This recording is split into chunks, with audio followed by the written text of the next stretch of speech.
ಸ್ನೇಹಿತರೆ, Kannada reality show ಪ್ಯಾಟೆ ಮಂದಿ ಕಾಡಿಗೆ ಬಂದರು ಸೀಸನ್ 2 ಮೂಲಕ ಜನಪ್ರಿಯತೆ ಗಳಿಸಿದ್ದ ಪದ್ಮನಾಭ KM ಅವರು ಬ್ರೈನ್ ಟ್ಯೂಮರ್ನಿಂದ ನಿಧನರಾಗಿದ್ದಾರೆ. 44 ವರ್ಷದ ಪದ್ದು ಗೌಡ ಅವರು ಬೆಂಗಳೂರಿನ ಯಲಹಂಕದಲ್ಲಿ ಕೊನೆಯುಸಿರೆಳೆದಿದ್ದಾರೆ. ಅವರ ನಿಧನದ ಸುದ್ದಿ ಕುಟುಂಬದವರು, ಸ್ನೇಹಿತರು ಹಾಗೂ ಅಭಿಮಾನಿಗಳಿಗೆ ತೀವ್ರ ಆಘಾತ ಉಂಟುಮಾಡಿದೆ. ಕಳೆದ ಕೆಲ ಸಮಯದಿಂದ ಬ್ರೈನ್ ಟ್ಯೂಮರ್ನಿಂದ ಬಳಲುತ್ತಿದ್ದ ಪದ್ಮನಾಭ KM ಚಿಕಿತ್ಸೆ ಪಡೆಯುತ್ತಿದ್ದರು. ಆದರೆ ಚಿಕಿತ್ಸೆ ಫಲಕಾರಿಯಾಗದೆ ಅವರು ವಿಧಿವಶರಾಗಿದ್ದಾರೆ ಎಂದು ಕುಟುಂಬದ ಮೂಲಗಳು ತಿಳಿಸಿವೆ.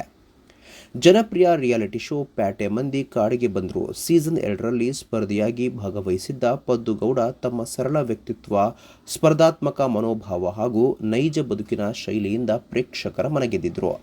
ರಿಯಾಲಿಟಿ ಶೋ ಮಾತ್ರವಲ್ಲದೆ ಖಾಸಗಿ ವಾಹಿನಿಯಲ್ಲಿ ನಿರೂಪಕರಾಗಿ ಕೆಲಸ ಮಾಡಿದ್ದ ಅವರು ಮಾಡೆಲಿಂಗ್ ಕ್ಷೇತ್ರದಲ್ಲಿಯೂ ತಮ್ಮದೇ ಆದ ಛಾಪನ್ನು ಮೂಡಿಸಿದರು. ಅವರ ಬಹುಮುಖ ಪ್ರತಿಭೆ ಹಾಗೂ ಸ್ನೇಹಪರ ವ್ಯಕ್ತಿತ್ವದಿಂದ ಮನರಂಜನಾ ವಲಯದಲ್ಲಿ ಸಾಕಷ್ಟು ಪರಿಚಿತರಾಗಿದ್ದರು. ಪದ್ದುಗೌಡ ಅವರ ಅಗಲಿಕೆಯಿಂದ ಪತ್ನಿ ಅಶ್ವಿನಿ ಹಾಗೂ ಪುತ್ರಿ ರಿಧ್ವಿನಾ ಸೇರಿದಂತೆ ಕುಟುಂಬದವರು ತೀವ್ರ ದುಃಖದಲ್ಲಿ ಮುಳುಗಿದ್ದಾರೆ. ಅವರ ನಿಧನಕ್ಕೆ ಕನ್ನಡ ಮನರಂಜನಾ ಕ್ಷೇತ್ರದ ಗಣ್ಯರು ಹಾಗೂ ಅಭಿಮಾನಿಗಳು ಸಂತಾಪವನ್ನು ಸೂಚಿಸ್ತಾ ಇದ್ದಾರೆ. ಸ್ನೇಹಿತರೆ, ಈ ಒಂದು ವಿಡಿಯೋ ಬಗ್ಗೆ ನಿಮ್ಮ ಅನಿಸಿಕೆಯನ್ನು ತಪ್ಪದೆ ಕಾಮೆಂಟ್ ಬಾಕ್ಸ್ನಲ್ಲಿ ತಿಳಿಸಿ. ಸ್ನೇಹಿತರೆ, ವಿಡಿಯೋ ಇಷ್ಟ ಆಗಿದ್ರೆ ಲೈಕ್ ಮಾಡಿ, ಶೇರ್ ಮಾಡಿ, ಚಾನಲ್ನ ಸಬ್ಸ್ಕ್ರೈಬ್ ಮಾಡಿ, ಹಾಗೆ ಬೆಲ್ ಐಕನ್ನ ಕ್ಲಿಕ್ ಮಾಡಿದರೆ ಹೊಸ ವಿಡಿಯೋನ ನೀವು ಮಿಸ್ ಮಾಡೋದೇ ಇಲ್ಲ. ಮುಂದಿನ ವಿಡಿಯೋದಲ್ಲಿ ಭೇಟಿಯಾಗೋಣ. ಧನ್ಯವಾದಗಳು.